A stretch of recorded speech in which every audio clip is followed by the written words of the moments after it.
자, 지난 주일까지 본문의 말씀이 하나님께서 보내신 증인, 그가 누구죠? 세례 요한, 세례 요한에 대한 이야기를 계속 우리가 참고했습니다. 자, 오늘부터 51절까지 말씀은 예수님께서 부르신 증인, 그들이 누굽니까? 제자들에 대한 이야기입니다. 자, 세례 요한은 이 땅에 오실 예수님에 대한 증인으로 하나님께 부르심을 받았습니다. 그리고 제자들은 이미 오신 예수님에 대하여, 그리고 다시 오실, 재림하실 예수님에 대하여 증언하기 위해서 부르심을 받았죠. 그죠? 그러니까 결국에는 세례 요한도, 제자들도, 그리고 우리들도 다 예수님의 증인으로 부르심을 받은 것입니다. 그래서 우리의 삶은 예수님의 증인으로서의 삶을 살아야 되죠. 그때 우리가 진정한 행복을 맛볼 수 있게 되는 것입니다. 자, 오늘 예수님께서 제자들을 부르셨는데 그들이 어떤 사람이었기에 우리 예수님께서 그들을 불렀는지 우리가 본문 말씀을 살펴보면서 은혜 받기를 원합니다. 자, 먼저 35절로부터 37절에 보시면 세례 요한이 예수님께서 지나가시는 것을 보고 보라, 하나님의 어린 양이로다, 이렇게 말합니다. 그때 세례 요한의 두 제자가 이 세례 요한의 말을 듣고 세례 요한을 떠나서 예수님을 따랐다. 오늘 본문은 그렇게 말씀하고 있습니다. 자, 보기에 따라서는 세례 요한의 두 제자의 이 행위가 한편으로는 서성을 버린 행위죠. 그죠? 합당하지 못한 행위예요. 그렇지만 우리가 본문 전체를 잘 읽어보면 이 두 제자의 행위는 누가 보아도 용기 있는 결단이었다. 우리가 그렇게 볼 수 있습니다. 여러분, 이 당시 유명한 사람은 누구예요? 세례 요한이 유명한 사람이에요. 사람들로부터 지지를 받고 수많은 사람들이 세례 요한을 따랐죠. 그죠? 근데 예수님은 따르는 사람이 있었어요? 없었어요? 아무도 없었어요. 그런데 스승이 보라, 하나님의 어린 양이로다, 이렇게 말하니까 이 두 제자가 거침없이 스승님을 떠나서 예수 그리스도를 따르는 거예요. 대단한 용기를 낸 그런 결단이죠. 그래서 이 두 사람은 스승을 버린 것이 아니라 스승의 뜻을 따른 거예요. 인간적인 의리보다는 하나님의 뜻을 따라야 함을 지금 우리에게 보여주고 있는 것입니다. 여러분, 세례 요한이 지금 제자들이 있는 데에서 나는 그리스도 아니다, 그리스도는 누구라고요? 지금 바로 예수님이라는 거예요. 하나님의 어린 양은 바로 지금 옆에 지나가시는 거느시는 저분이다, 이렇게 말한 것은 뭔가 하면 암묵적으로 너희들은 저분을 따라야 된다, 그렇게 말씀한 거예요. 여러분. 그래서 이 제자들이 그 스승의 의중을 깨닫고 예수님을 따라간 것입니다. 여러분, 우리가 지금 계속해서 지금 상고하고 있지만 세례 요한은 진정으로 사사로운 욕심이 없는 사람이었습니다.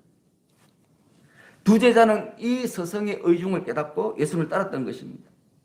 여러분, 우리가 복음서를 읽어보면 많은 사람들이 예수님을 따라요.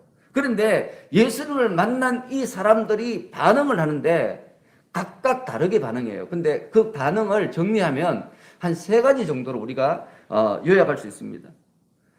첫 번째 사람들은 예수님의 말씀을 듣고도 그분이 그리스도임을 인정하지 않는 사람들이 있었습니다. 그들의 대표는 당시 유대 종교 지도자들이었습니다. 그들은 자신의 죄를 꿰뚫어 보시는 예수님 앞에서 자기의 죄를 회개하지 않았습니다. 더군다나 오히려 더 큰 문제는 뭔가 하면 양심의 가책조차 느끼지 않았습니다. 여러분, 죄를 지적하면 보통 사람들 어떻게 합니까? 양심이 아프잖아요. 찔리잖아요. 그런데 이 유대 종교 지도자들은 양심이 찔리는 것은 뭐 없고 회개도 하지 않았어요. 오히려 예수님을 배척하고 대적했습니다. 첫 번째 부류가 그런 사람이라는 거죠. 그런데 지금 이 시대에도 이런 사람들이 적지 않죠. 그죠? 그리고 두 번째 부류는 어떤 부류인가 하면 예수님의 말씀을 듣고 양심의 가책은 느껴요. 그런데 그 양심의 가책을 삶의 결단으로 나타내지 못한 그런 사람들입니다. 그들의 대표는 예수님 당시 유대인들이었습니다.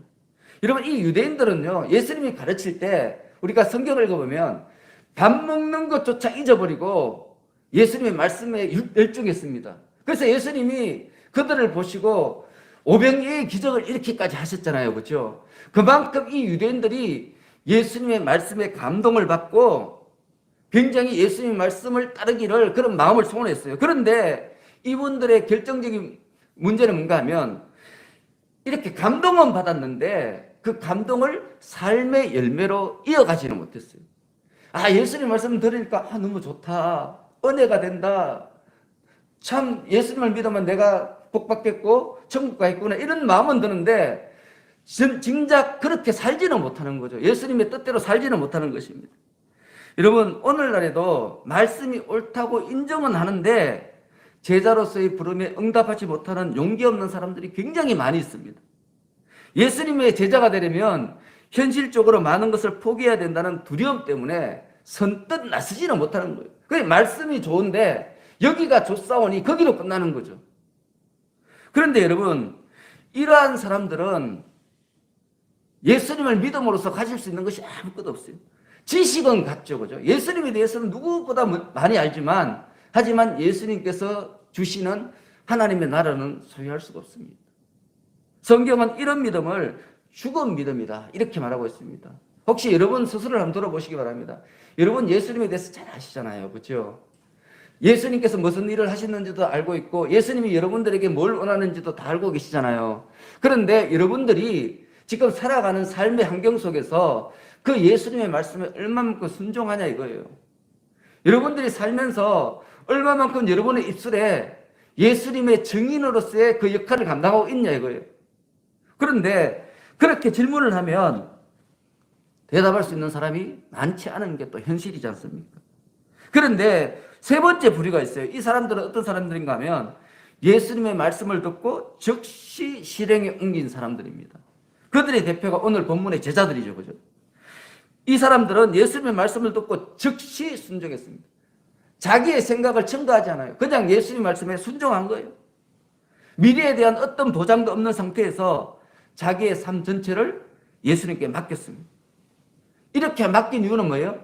예수님의 말씀을 들어보니까 예수님께서 하시는 행동을 보니까 이분은 분명한 메시아라는 거예요. 그래서 자기의 모든 것들을 맡긴 거죠. 그만큼 예수님을 신뢰했기 때문에 맡기는 것입니다. 자, 여러분들 보십시오. 여러분들 다 예수님 믿잖아요. 여러분들이 예수님께 얼마나 여러분의 삶을 맡깁니까? 여러분이 얼마만큼 맡기냐에 따라서 여러분과 예수님과의 신뢰관계가 어느 정도인지 평가되는 거죠. 그 신뢰관계에 의해서 여러분들의 믿음이 좋을 수도 있고요. 여러분의 삶을 통해서 성령의 권능이 나타날 수도 있고 나타나지 않을 수도 있다는 거죠. 여러분들은 예수님의 말씀을 듣고 순종하는 삶을 사십니까? 여러분, 참 성도가 되려면 앞으로 계속되어서 우리에게 나타나는 이 제자들의 모습을 우리가 본받아야 됩니다. 여러분, 믿음은 행동으로 구체화되어야만 생명력을 발휘합니다. 지난 시간에도 말씀드렸지만 우리 하나님이 우리를 사랑하셔요. 우리 예수님이 우리를 사랑하셔요. 그래서 이 땅에 인간에 태어나셨는데 내가 너희들 죄를 사하기를 원한다 그러고 십자가를 안 지셨다 이렇게 생각해 보세요. 그러면 우리는 구원받지 못하는 거 아닙니까? 예수님이 마음속으로 우리를 아무리 사랑해도 그것을 사랑을 겉으로 실행을 하지 않으면 우리에게 아무 유익이 없는 거예요. 예수님이 지나가는 어떤 사람이 병이 들었어요. 아, 저 사람 참 불쌍하구나. 그리고 지나가면 무슨 소용이 있겠습니까? 불쌍하구나 생각되면 그 자의 병을 고쳐주셔야 되는 거죠. 그죠? 그때 그 자에게 예수님의 능력이 나타난 것이고 예수님께서 하나님 되심이 증거되어지는 것 아니겠습니까? 근데 우리는 너무 많은 경우에 내 마음속에 있는 이 믿음이 나를 구원하는 것이라고 착각을 해요. 여러분, 마음속으로 아무리 생각해도 소용없습니다. 내가 누구를 사랑하는데 속으로만 사랑하고 겉으로는 계속 핍박해요. 누가 그 사람이 자기를 사랑하는 줄 인정하겠습니까? 여러분, 우리 마음속에 있는 것이 삶의 행동으로 나타날 때 그 마음속에 있는 그것의 생명력이 나타나는 거예요, 여러분. 이게 바로 예수님께서 우리에게 원하시는, 요구하시는 믿음이라는 것입니다. 그래서 이 야고보가 우리에게 말하잖아요. 행함이 없는 믿음은 죽은 믿음이다. 여러분, 오늘 이 시간부터 다시 한번 스스로의 믿음을 돌아보시고 이 여러분이 가지고 있는 이 믿음에 생명을 불어넣으시는 여러분들 되시기를 축원합니다. 자, 이어지는 38절 보시기 바랍니다. 우리 38절 다 같이 읽습니다. 시작. 예수께서 돌이켜 그 따르는 것을 보시고 물어 이르시되 무엇을 구하느냐 이르되 랍비여 어디 계시오니까 하니 랍비는 번역하면 선생이라. 자, 예수님께서 자신의 제자가 되기를 원하는 세례 요한의 두 제자에게 질문을 합니다. 뭐라고 질문합니까? 무엇을 구하느냐? 좀 쉽게 말하면 무엇을 원하기에 너희가 나의 제자가 되려고 하느냐? 지금 그렇게 묻고 있는 거예요. 그런데 이 질문에 제자가 뭐라고 말합니까? 랍비여 어디 계시오니까? 여러분 대답이 어떻습니까? 좀 다소 엉뚱한 것처럼 느껴지죠, 그죠? 그런데 이것은 번역상 조금 매끄럽지 못한 부분이에요. 자, 이 말을 좀 더 쉽게 말하면 선생님께서 계신 곳이 어디입니까? 이렇게 묻고 있는 거죠, 지금. 제자들이. 야, 너희가 무엇을 구하느냐 물으니까 대답을 선생님께서 지금 어디 계십니까? 이렇게 묻고 있는 거예요. 자, 이 말은 뭡니까? 선생님께서 어디 계시는지 말씀하시면 우리가 그곳에 가서 많은 시간을 두고 선생님께 가르침을 받고 싶습니다. 이런 뜻이에요. 번역이 좀 어려울 뿐이지. 그래서 해석을 해놨어요. 예수님을 랍비로 불렀다. 바로 그 의미가 이런 거예요. 예수님께 좀 더 배우고 싶다. 그리고 이어지는 39절에 보시면 예수께서 와보라 이렇게 말씀하셨을 때 그들이 가서 계신들을 보고 그날 함께 거하니 이렇게 말씀하고 있습니다. 지금 세례 요한의 두 제자가 예수님께 배우고 싶다는 거죠. 예수님을 믿고 싶다는 거예요. 강력한 그런 마음의 의지를 가지고 있음을 지금 나타내고 있는 것입니다. 자, 그렇다면 여러분 이 두 사람이 무엇 때문에 예수님을 믿고자 했을까요? 여러분 그런 의문이 들지 않습니까? 이 사람들은 예수님께 뭔가 배우고 싶은데 근데 배우는 것도 그냥 그 자리에서 길거리에서 배우는 것이 아니라 예수님께서 계신 곳에 가서 정말 자세하게 배우고 싶었어요. 자, 왜 배우고 싶었을까요? 뭔가 목적이 있었기 때문에 배우고 싶은 거죠, 그죠? 그냥 심심해서 배우고 싶은 건 아닐 거 아닙니까? 여러분, 이처럼 어떤 목적이 없이 예수님을 믿는 사람은 아무도 없어요. 여러분들도 마찬가지예요. 누구든지 뭔가 목적이 있기 때문에 예수님을 믿고 예수님을 따르는 것입니다. 사람마다 다 개인차는 있겠지만 다 자기가 원하는 것이 있어요. 그것 때문에 예수님을 믿는 거고 예수님을 따르는 것입니다. 만일 나는 아무 목적이 없이 예수님을 따른다. 만일 그런 생각을 가지고 있는 사람이 있다면 그 사람은 정말 어리석은 사람입니다. 자, 그렇다면 여기서 우리가 질문을 하죠. 그렇다면 나는 지금 무엇 때문에 예수님을 믿고 있는가? 나는 무엇 때문에 세상에서 여러 가지 불이익을 당하면서까지 예수님의 뜻대로 살려고 노력하고 있느냐? 여러분, 이에 대해서 여러분 깊이 생각해 보신 적 있습니까? 지금 여러분들 다 신앙생활 오래 하신 분도 계시고 뭐 얼마 되지 않은 분도 계시지만 여러분들이 예수님을 다 믿기 때문에 이 자리에 있는 거잖아요. 또 한편으로는 예수님을 더 잘 믿고 싶은 마음이 있어서 이 자리에 있는 거죠, 그죠? 자, 그렇다면 여러분이 왜 그렇게 그런 마음을 갖고 있느냐? 이에 대해서 고민을 하냐 이거예요. 고민을 하지 않으면 그 이유를 알 수가 없는 것입니다. 여러분, 이 질문을 제가 종종 하게 되는데 그러면 이 질문을 하면 많은 사람들이 자기 속내를 감춰요. 그리고 거짓으로 대답을 해요. 사람들에게 자신이 신실한 믿음의 사람인 것처럼 보이고 싶어 하는 거죠. 그래서 신실한 믿음의 사람이 할 수 있는 그 대답을 그렇게 하는 거예요. 자기의 마음의 소원을 숨기고 신앙이 좋은 것처럼 그렇게 대답을 해요. 너무 많은 사람들이 그렇게 이야기합니다. 그러나 여러분, 사람은 속일 수 있어요. 우리 예수님은 속일 수가 없습니다. 여러분, 이걸 잊으면 안 되는 거죠. 우리 예수님께서는 우리의 모든 것을 다 하세요. 심지어 우리 자신이 인식조차 하지 못하는 우리 속에 잠재된 의식 속에 있는 비밀조차도 우리 예수님을 다 하신다는 거예요. 이걸 안다면 어떻게 예수님 앞에서 거짓말을 할 수 있겠습니까? 여러분, 우리가 살다 보면 가끔 전혀 예측하지 못한 상황을 만나잖아요. 근데 그때 평소에 나의 모습이 아니에요. 정말 신기한 나의 모습이 나타나서 그 일들을 해결할 때가 있어요. 그죠? 그때 우리가 어떤 생각이 듭니까? 야, 내가 이런 사람인 줄 몰랐다. 야, 내게 이런 능력이 있는지 몰랐다. 그런 생각을 할 때가 있지 않습니까? 그렇죠, 그죠? 우리 살다 보면 그럴 때가 많죠, 그죠? 그런데 우리 예수님은 우리가 짐작조차 하지 못하는 그 우리 속에 잠재된 그런 의식, 능력까지도 다 알고 계신다는 거예요. 오늘 본문에서도 우리 제자들을 부르시잖아요. 근데 이 제자들을 부르실 때 예수님께서 그냥 막 부르신 게 아니고요.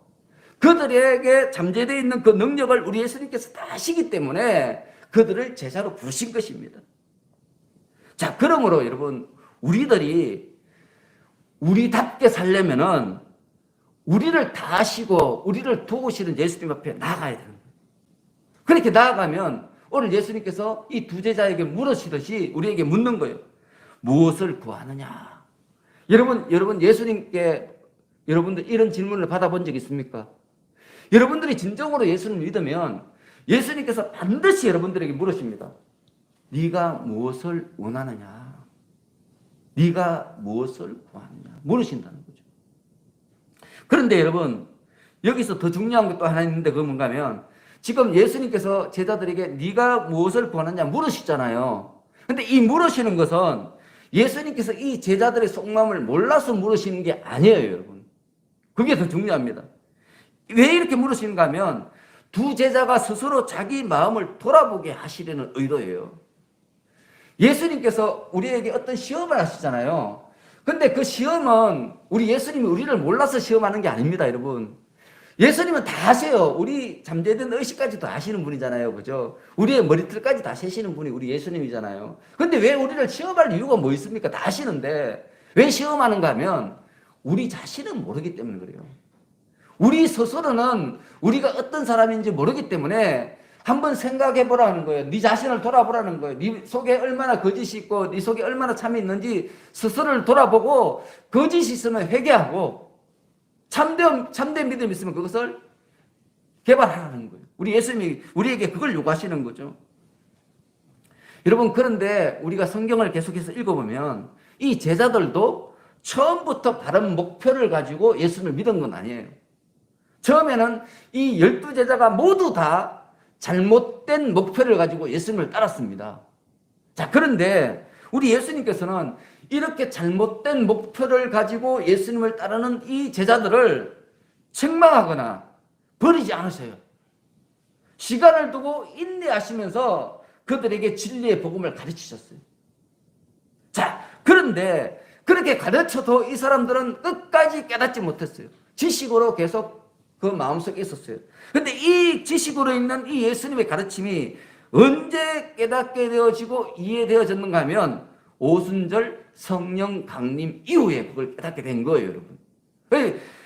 예수님께서는 우리를 가르치시고 예수님께서 가르치신 이 말씀을 깨닫게 하시는 분은 누구예요?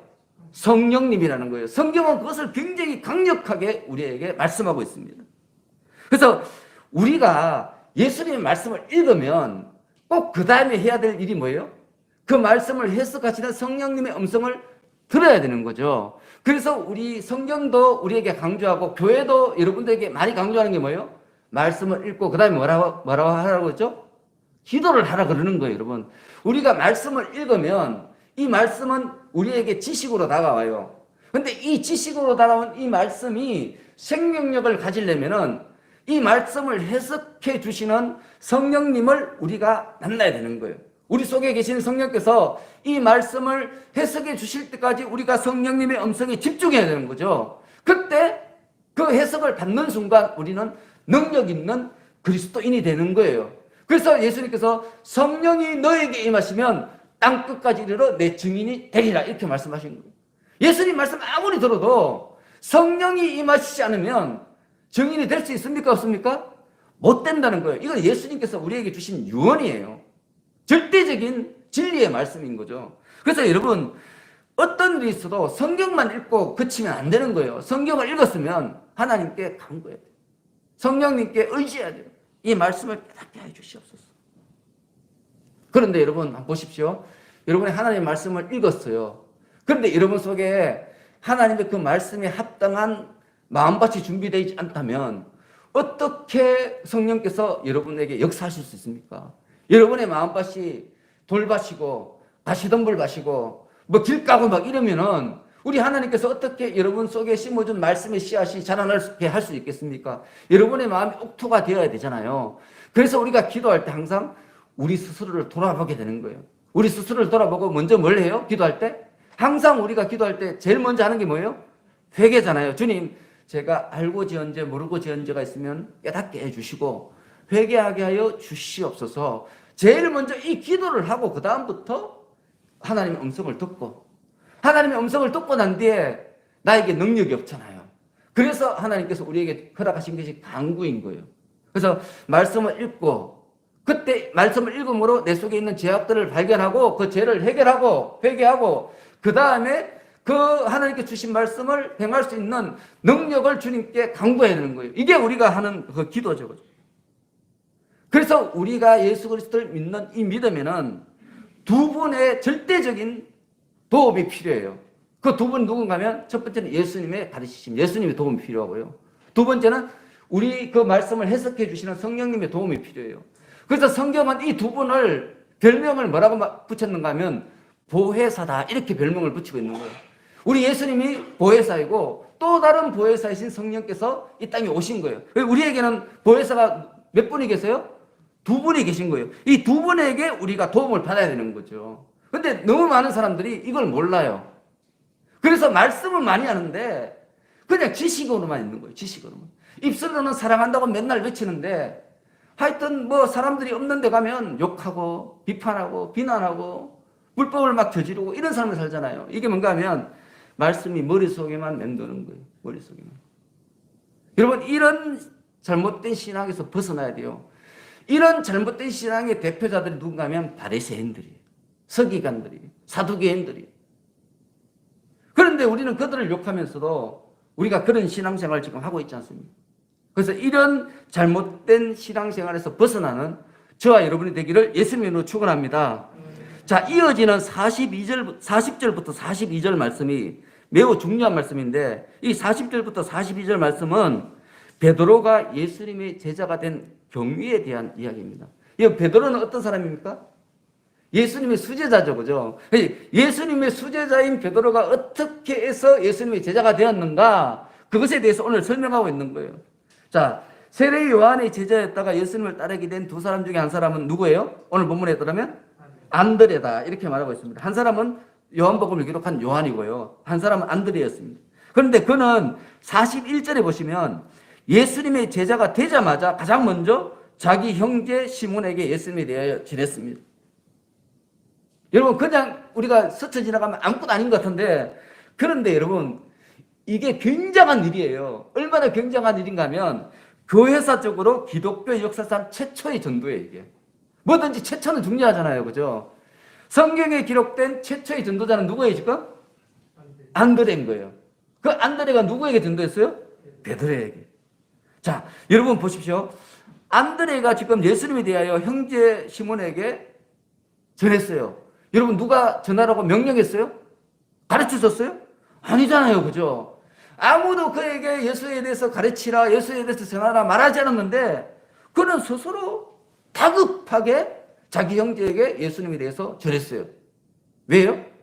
예수님이 메시아인 것을 확신했기 때문에. 확신했기 때문에. 여러분, 예수께서 메시아임을 확신하니까 지체할 수가 없는 거예요. 내가 가장 사랑하는 사람에게 빨리 말하고 싶은 거죠, 그죠? 그렇지 않습니까? 자, 여러분 한번 생각해 보시기 바랍니다. 여러분들이 만일 가장 고대하던 일이 일어났어요. 또 그 일이 이루어졌어요. 그러면 여러분 뭘 합니까? 바로 전화 걸잖아요, 그죠? 누구에게 전화합니까?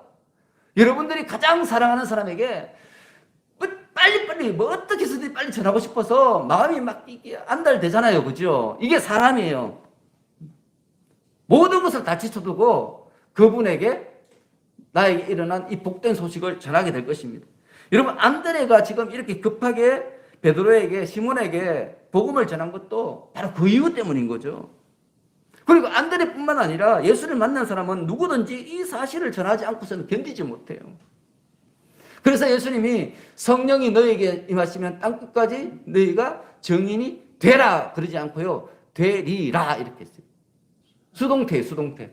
우리가 스스로 능동적으로 증인이 되기 위해서 힘쓰는 게 아니고 자동으로 증인이 되리라, 된다는 거예요. 우리에게 기쁜 소식이 있으면 내가 막 의도적으로 이 소식을 내가 사랑하는 사람한테 전하려고 노력하지 않잖아요. 나도 모르게 자동으로 되잖아요. 자동으로, 그죠? 그 기쁜 소식이 나로 하여금 내가 가장 사랑하는 사람에게 달려가게 만드는 거예요. 그죠? 여러분, 이 성령도 마찬가지. 성령이 우리에게 임하시고 예수께서 그리스도임을 우리가 깨닫게 되면 내가 복음을 전해야지 이런 마음이 들지 않는다는 거예요. 그냥 나도 모르게 그냥 복음을 전하고 있는 거예요. 나도 모르게 하고 있는 거죠. 그래서 여러분들이 진정으로 예수를 믿는다면 복음을 전하지 않을 수가 없는 거예요. 근데 지금 내가 복음을 전하지 않는 삶을 산다는 것은 뭔가 믿음에 대해서 내가 오해를 하고 있고 뭔가 왜곡된 믿음이 내 속에서 지금 역사하고 있는 거예요. 내가 믿는 이 믿음에 악한 사탄이 코로나 바이러스를 지금 주입해 놓은 거예요. 그래서 지금 우리가 정상적인 성도로서의 삶을 살고 있지 못한 거죠. 근데 이걸 여러분 우리가 인정을 해야 돼요. 내가 인정하지 않으면 여기서 벗어날 수가 없는 거예요. 하나님께서 말씀하실 때 주님 제가 죄인입니다. 무릎을 꿇어야 되는 거지 버티면 안 되는 거죠. 아, 저 사람보다 내가 죄 없지 않습니까? 저 사람에 비하면 내가 훨씬 더 신령하지 않습니까? 이러면은 마귀가 계속해서 박수를 치는 거예요. 그런데 우리 중에 저도 포함해서 너무 많은 사람들이 그러한 신앙을 갖고 있는 거예요. 그래서 교회들이 지금 병들고 있는 거죠. 자, 그리고 42절에 보시면 안드레가 그의 형제 시몬을 데리고 오자 예수님께서 시몬에게 장차 개바라 하리라. 여러분 지금 시몬이 개바가 된 것이 나는 개바가 되고 싶습니다. 이렇게 해서 개바가 된 거예요? 아니잖아요. 예수님께서 장차 개바라 하리라. 우리 예수님께서 그렇게 부르신다는 거예요. 근데 우리는 너무 많은 사람들이 내가 뭔가 되리라고 결심을 해요. 참 이것도 위험한 거예요, 여러분. 내가 목사가 되리라 결심하는 것. 거기에는 뭐가 있는가 하면 나의 공로가 있는 거예요. 나의 거룩이 있는 거예요. 나를 목사로 만드신 하나님께 순종해야 되는 거죠. 그죠? 그런데 우리가 많은 부분에서 내가 주님 이것을 하겠습니다. 내가 주님 이런 모습으로 나아가겠습니다. 이런 것은 그 속에 나의 공로가 숨어 있는 거예요. 무언가 교만한 마음이 거기에 포함되어 있는 거예요. 그래서 그런 분들이 이 목회에 성공하면은 아주 제왕적인 목회를 하게 되는 거예요. 자기가 마치 예수님인 것처럼. 여러분 이런 것에 굉장히 주의해야 됩니다. 우리가 하나님께서 복을 주셔서 부자가 되면 너무 많은 사람들이 그 부를 가지고 자기가 누려요. 그 부를 하나님의 영광을 위해서 청지기로 사용하는 것이 아니라 그 부를 통해서 자기가 누리는 것이 더 많아요. 그게 뭔가 하면 자기가 부자가 된 데에는 자기의 공로가 있다고 생각하기 때문에 그런 거죠. 자기가 가지고 있는 것의 일부는 자기 거라는 거예요. 나의 전체가 주님의 것이 아니라 나의 삶 가운데 내가 가지고 있는 것 가운데 요만큼은 내 거라는 거예요. 여러분 그런 사람은 믿음의 사람이 될 수가 없어요. 근데 우리는 너무 그런 모습에 지금 익숙해져 있는 거죠. 익숙해져. 여러분 오늘 예수님께서 시몬에게 장차 개바라 하리라 이렇게 말했는데 개바는 오늘 본문에 해석된 것처럼 베드로라는 뜻이에요. 베드로는 반석 이런 뜻입니다. 반석. 자 보십시오. 진짜 베드로는 무식한 사람이에요. 공부를 배워본 적이 없는 사람이에요. 무식한 어부인 이 시몬에게 베드로 곧 교회의 반석이 될 것이다. 지금 우리 예수님께서 예고하신 거예요. 그리고 이때로부터 실제로 시몬은 베드로라고 불리게 됩니다. 여러분 이 모습을 보면서 우리가 깨닫게 되는 거예요. 우리는 알지 못하지만 우리 예수님께서는 잠재된 능력까지도 다 알고 계신다는 거죠. 인간적인 관점에서 보면 여러분 무식한 어부가 어떻게 교회의 지도자가 되겠습니까? 교회의 지도자가 되려면 성경을 다 알아야 돼요. 하나님의 뜻을 다 알아야 돼요. 세상에 돌아가는 위치도 다 알아야 돼요. 모든 학문에 대해서 어느 정도 수준의 이 지식을 가지고 있어야지 교회의 지도자가 될 수 있는 거예요. 근데 무식한 어부인 이 베드로가 어떻게 심오한 하나님의 말씀을 깨달아서 그것을 사람들에게 가르칠 수 있겠습니까? 여러분 제자는요 하나님의 말씀을 전하는 자가 아니에요. 여러분 그렇게 오해하시면 안 돼요. 제자는 어떤 사람인가 하면 우리 예수님께서 우리에게 명령하셨어요. 너희는 세상 모든 민족을 제자로 삼아 그들에게 내가 너에게 분부한 모든 것을 가르쳐 지키게 하라 그랬거든요. 가르치려면 그 사람 뭐예요? 선생이잖아요, 선생. 여러분, 우리는 그냥 예수 믿으면 복 받습니다 이렇게 말하는 사람이 아니에요. 예수님께서 가르친 모든 것들을 사람들에게 가르치는 사람이 돼야 되는 거죠. 우리에게는 지식이 필요한 거예요. 성경 지식이 필요하고 지혜가 필요한 거죠. 그런데 그런 것이 아무것도 없는 지금 베드로에게 너는 교회의 반석이 되리라 이렇게 말씀하고 있는 거예요. 현실적으로 보면 거의 가능성이 없는 일이죠. 그죠?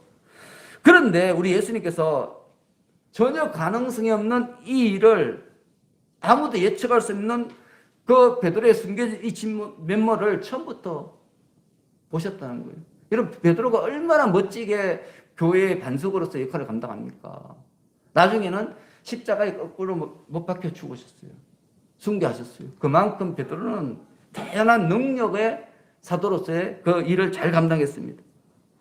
그런데 사람들은 아무도 몰랐지만 우리 예수님은 베드로를 보자마자 베드로가 앞으로 그런 사람이 되리라는 것을 다 아셨다는 거예요.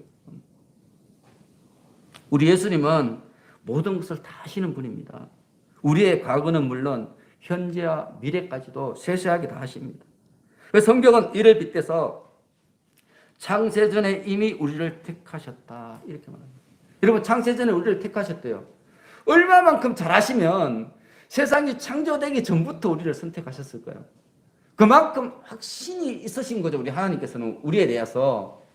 그 말은 뭐예요? 우리는 하나님께서 선택받을 만한 어떤 능력을 소유한 자들이라는 거예요. 여러분들 다 대단한 사람들이에요. 세상에 많은 사람들이 있지만 하나님께서 여러분들을 선택하셨잖아요. 지금 선택하셔서 성도로 삼으셨잖아요. 그리고 각각 여러분들에게 사명을 주셨잖아요.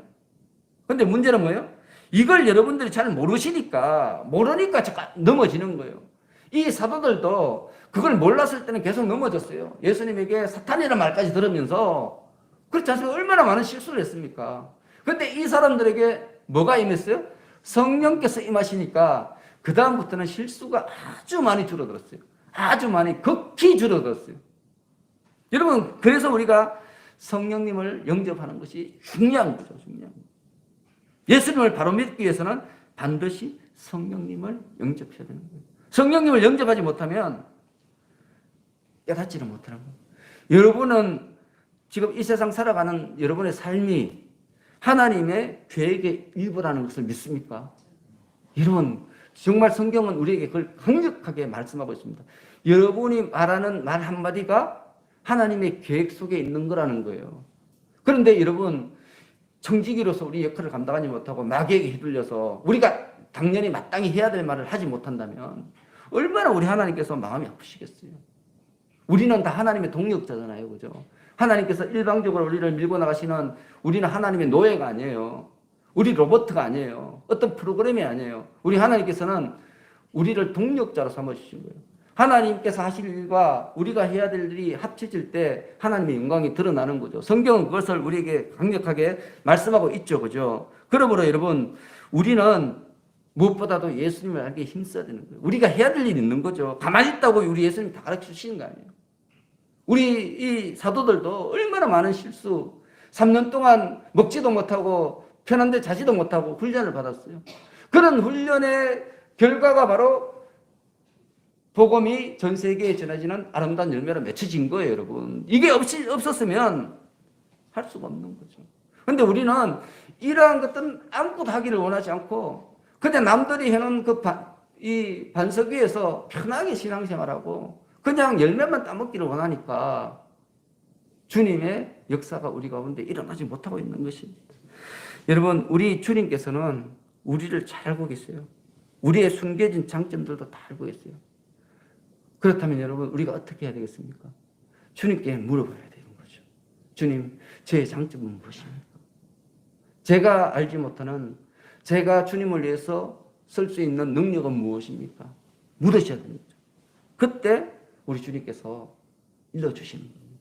그래서 여러분, 우리가 너무 어려움에 처하거나 도움이 필요할 때만 예수님을 부르는 것이 아니라 여러분의 삶 모든 영역에서 예수님과 동행하시기를 축원합니다. 여러분, 이것이 가장 복된 삶의 비결입니다. 기쁨과 감사를 부르는 지혜입니다. 자, 이를 믿음으로 예수님의 제자로 당당히 서는 저와 여러분이 되기를 축원합니다. 기도하겠습니다. 하나님 아버지, 사람이 자신의 분수를 알고 지키는 것이 얼마나 복된 것인지, 예수님을 믿고 따르는 분명한 이유를 갖고 있는 것이 얼마나 중요한 일인지 오늘 분명하게 깨닫게 됩니다. 저희들 모두 믿음의 분량에 따라 하나님께서 부르신 소명을 온전히 이루게 하여 주옵소서. 이를 위해 나 자신도 알지 못하는 나의 장점을 다 아시고 그것을 발휘할 수 있도록 도우시는 예수님께 더욱 가까이 나아가는 저희들이 되게 하여 주옵소서. 우리의 보혜사 되시는 예수님의 이름으로 기도하옵나이다. 아멘.